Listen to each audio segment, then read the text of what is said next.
Здравствуйте. На телеканале «Новый век» программа «Вызов 112» в студии Эльвира Фазлиева.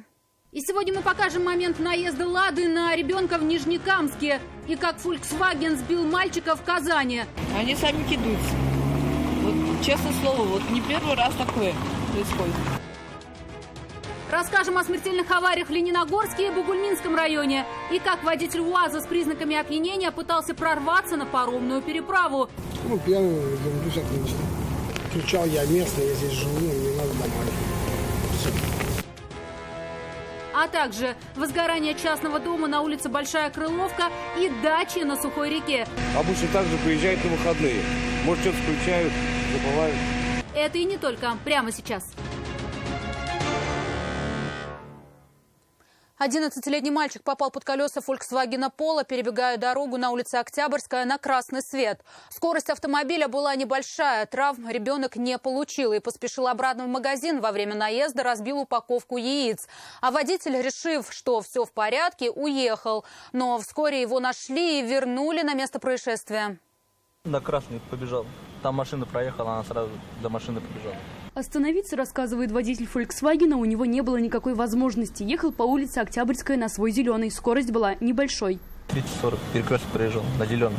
Ребенок, уверяет, выскочил внезапно. Он был один, без сопровождения взрослых. Хоть бежал он по пешеходному переходу, но на красный свет. Водитель сразу нажал на тормоза. Удар был не очень сильный, но мальчик упал. Упаковка яиц разлетелась по асфальту. Он встал, отряхнулся и пошел дальше, обратно в магазин. Местные жители рассказывают, тут мало кто из пешеходов соблюдает правила движения и зачастую перебегают дорогу прямо перед едущими автомобилями. Они сами кидаются. Вот, честное слово, вот не первый раз такое происходит. Водитель рассказал, скорая помощь мальчику не потребовалась. Он был здоров и не получил никаких травм. Я ему уточнил, он говорит, все нормально, и побежал обратно в магазин. Мужчина при этом, говорит, на всякий случай вызвал автоинспекторов. Ну а что делать? Не уехать? Согласно данным автоинспекторов, с места происшествия он все же уехал. Медиков ребенку вызвали очевидцы. Врачи мальчика осмотрели, помощь ему не требовалась. Сотрудники ГИБДД номер автомобиля сбившего мальчика установили. Водителя нашли и вернули на место наезда. И теперь за оставление места ДТП ему грозит либо лишение прав сроком на 1,5 года, либо административный арест до 15 суток. Решать это будет суд. Ляна Бахтиева, Яков Каликин, «Вызов 112». В Нижнекамске 6-летний мальчик выбежал с тротуара на проезжую часть во дворе дома на проспекте Мира, врезался в бок проезжающей там в это время «Лады» и упал.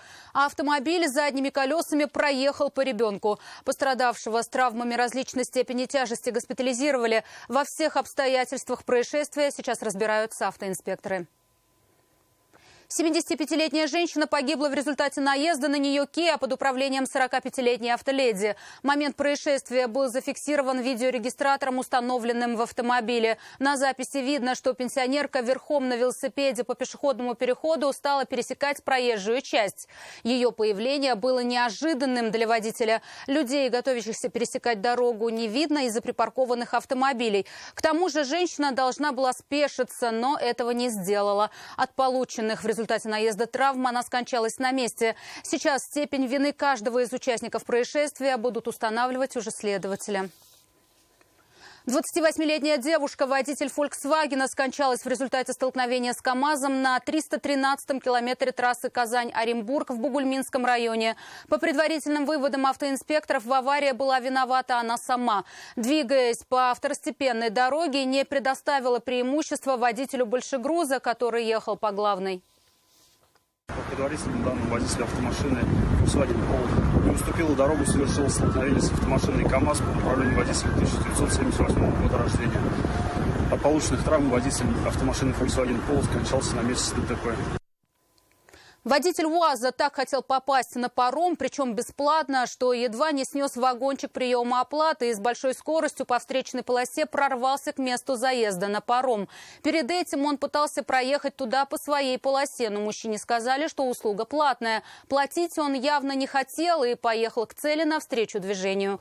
Причина, говорят сотрудники переправы, была проста. И водитель, и 3 его пассажира были сильно пьяны и, бросив автомобиль, скрылись с места. Мы не пьяные, неадекватные.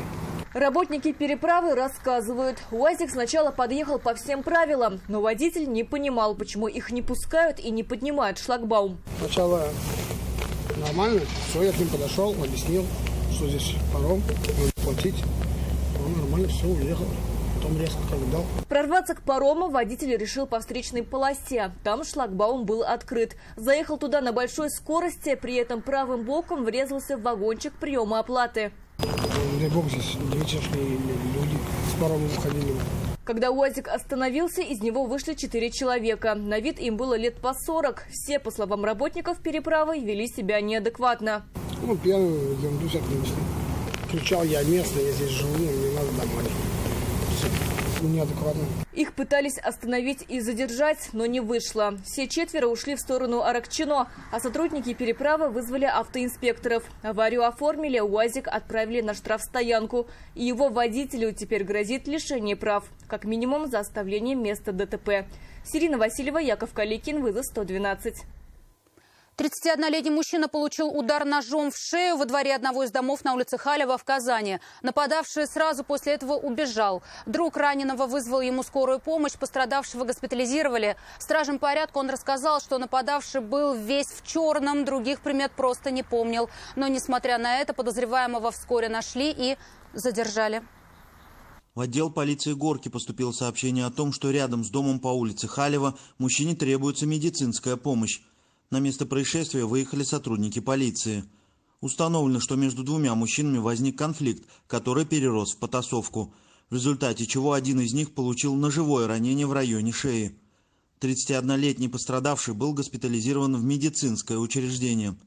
Мужчина 1988 года рождения был задержан и доставлен в отдел полиции. В настоящее время по данному факту проводится проверка, по результатам которой будет принято процессуальное решение. Частный жилой дом вспыхнул сегодня днем на улице Малая Крыловка в Казани. В момент возгорания внутри была женщина, она успела выбежать и не пострадала. Но все имущество сгорело вместе с домом на площади в 60 квадратных метров. Недвижимость его жильцы продали, но срок освобождения дома еще не подошел, и свое имущество жильцы еще не вывезли. Не исключают, что дом могли поджечь. Участки скупают для возведения на этом месте многоэтажек. И вокруг много пустующих и заброшенных домов, в которых обосновались люди без определенного места жительства. Дачный дом сгорел ночью в одном из садовых обществ в авиастроительном районе Казани, недалеко от Сухой реки. Огонь заметил в полночь председатель товарищества. Пожарных вызвали тут же. Дом к тому времени полыхал открытым пламенем, и была реальная угроза перекидывания пламени на дома соседей. Поэтому огнеборцы в первую очередь облили водой ближайшие строения, а потом приступили к тушению пламени. Никакой речи о спасении имущества к тому времени уже не шло. Она, знаете, она скандалистка. Она такая скандалистка, ее многие Отомстить не могли? Отомстить? Да нет, наверное. О хозяйке этого дома все говорили примерно одно и то же. Но пожар с этим не связывают. Говорят, это обычный несчастный случай. Вероятно, что замкнула проводка. Самой женщины в момент пожара на даче не было, но она приезжала несколько дней назад. Она была когда-то, вчера, по-моему, на днях заняла. И не знаю, наверное, еще что ли. Вот, недоступно ей. Обычно также приезжают на выходные. Может, что-то включают, забывают. Огонь заметил председатель товарищества. Сразу вызвал пожарных. Боялись, что пламя перекинется на соседний дом. Пострадать он мог даже просто от жара. Там сзади домов нет, вот это только самое главное. Вот его пролили, у него крыша выбирает. С огнем пожарные справились. Площадь возгорания составила примерно 25 квадратных метров, из-за чего вспыхнуло пламя. Теперь будут устанавливать дознаватели. Рания Абдрахманова, Яков Каликин, вызов 112. Это все, о чем успели вам рассказать. Обо всех происшествиях вы можете сообщать нам по телефону 570 50 50 или на мобильный 8 98 69 112 112. Также мы доступны и в социальных сетях. Присылайте видео, снятое вами. В студии была Эльвира Фазлиева. До встречи и не бросайте вызов судьбе. Вдруг она его примет.